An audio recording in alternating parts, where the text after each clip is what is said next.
মুহূর্তে মালবাজারে মুখ্যমন্ত্রী মমতা বন্দ্যোপাধ্যায় মালবাজারে গেছেন, সেখানেও পর্যালোচনা করছেন বিষয়টি। কথা বলবো প্রতিনিধি আবিরের সঙ্গে। আবির, এই মুহূর্তে তিনি মালবাজারে রয়েছেন, এখান থেকে তিনি ক্রান্তির যে ত্রাণ সেটি দিলেন। এই মুহূর্তে তিনি মালবাজারে রয়েছেন, এখান থেকে তিনি ক্রান্তির যে ত্রাণ সেটি দিলেন।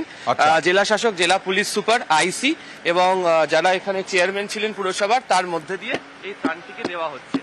ক্রান্তি এলাকা তো বন্যার কারণে বেশ কিছু ক্ষতিগ্রস্ত হয়েছিল, সেই জায়গাটাও আজকে সম্পূর্ণভাবে নষ্ট হয়। বর্তমানে পরিস্থিতি কিছুটা হলেও স্বাভাবিক হয়েছে। ত্রাণ পৌঁছে দেওয়াটা ভীষণ রকম জরুরি ছিল, সেই কাজই তিনি এখান থেকে সম্পন্ন করলেন। ফলে সব মিলিয়ে জলপাইগুড়ির নাগরাকাটা সন্নিহিত বিভিন্ন জায়গাটা পরিদর্শন করা। আবির, সাধারণ মানুষের সঙ্গে কথা বলছেন। হ্যাঁ, সাধারণ মানুষের সঙ্গে তিনি কথা বললেন এবং বিশেষ করে বারবার ধরে তিনি মনে করিয়ে দিচ্ছেন যে সমস্ত জায়গা, যে সমস্ত ব্যক্তিদের নথি হারিয়ে গেছে, নথি পাওয়ার ক্ষেত্রে তারা যেন প্রশাসনের সঙ্গে যোগাযোগ রাখেন। প্রশাসন তাদের নথি ফেরত দেওয়ানোর, অর্থাৎ বিকল্প নথি তৈরি করে দেওয়ার ব্যবস্থা করবেন এবং এই নথিটাই সব থেকে গুরুত্বপূর্ণ। ওকে আবির, একটু যদি শোনানো যায় আমরা দেখি।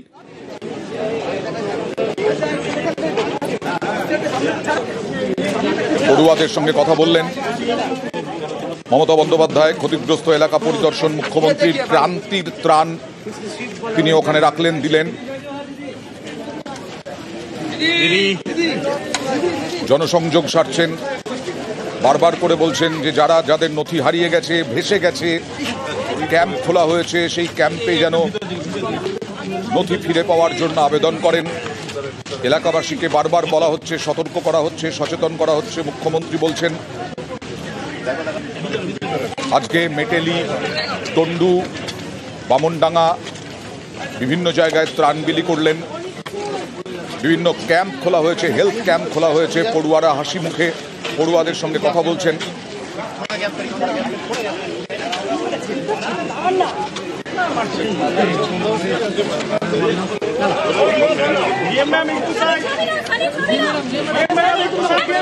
মালবাজারে এই মুহূর্তে পড়ুয়াদের উপহার দিচ্ছেন মুখ্যমন্ত্রী মমতা বন্দ্যোপাধ্যায়।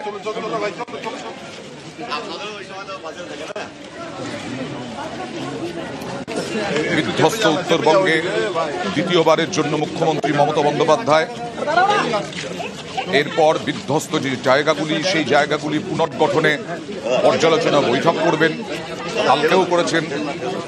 যত দ্রুত সম্ভব স্বাভাবিক অবস্থায় ফিরিয়ে দেওয়া প্রশাসনের এই মুহূর্তে লক্ষ্য। স্বাভাবিক অবস্থা ফিরিয়ে দেওয়া। বিধ্বস্ত উত্তরবঙ্গ, সেই বিধ্বস্ত উত্তরবঙ্গে আবির ছবিটা একটু দেখাতে চাইব তোমার বলার মাধ্যমে। আবির, প্রথমত হচ্ছে যেখানে ছাত্রছাত্রীরা ছিলেন তারা অনেকেই বলেছেন যে বন্যার কারণে তাদের বইপত্র ভেসে গিয়েছে। কালী পুজোর পর স্কুল খুলবে।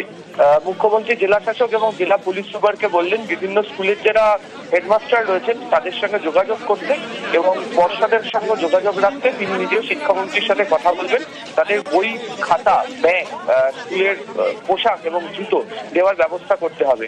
প্রচুর ছাত্রছাত্রী রয়েছে, তারা কতটা ক্ষতিগ্রস্ত হয়েছেন, কাদের কতটা দরকার, তার সম্পূর্ণ তালিকা জেলা শাসক তৈরি করবেন এবং জেলা শাসক তৈরি করে তাদেরকে দেবেন। তার ভিত্তিতে কাজটি হবে। দ্বিতীয়ত তুমি দেখলে যে তিনি জনসংযোগও সারলেন।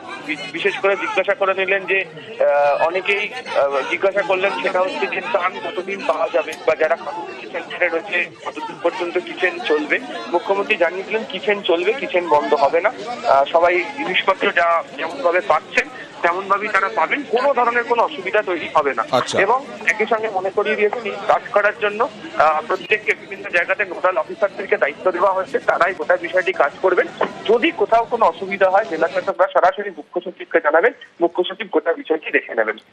তৃতীয়ত যেটা দেখতে পাওয়া গেল হচ্ছে যে ওষুধ বারবার ধরে করেছেন যে চিকিৎসকরা যেন সব জায়গাতে মজুদ থাকে এবং এই সময় সব থেকে বেশি যেটা সমস্যা তৈরি হয় সেটা হচ্ছে জল থেকে, এবং একই সঙ্গে সমস্যা তৈরি হচ্ছে সাপ। ডুয়ার্স একটা মস্ত বড় সমস্যার বিষয়। সাপে কাটা রোগীর সংখ্যা বৃদ্ধি পায়। তো সেক্ষেত্রে দাঁড়িয়ে যেন এই পরিস্থিতিতে যেন অ্যান্টিভেনাম প্রস্তুত থাকে সেই নির্দেশও দিনকে তিনি দিলেন। বেশ। নিউজ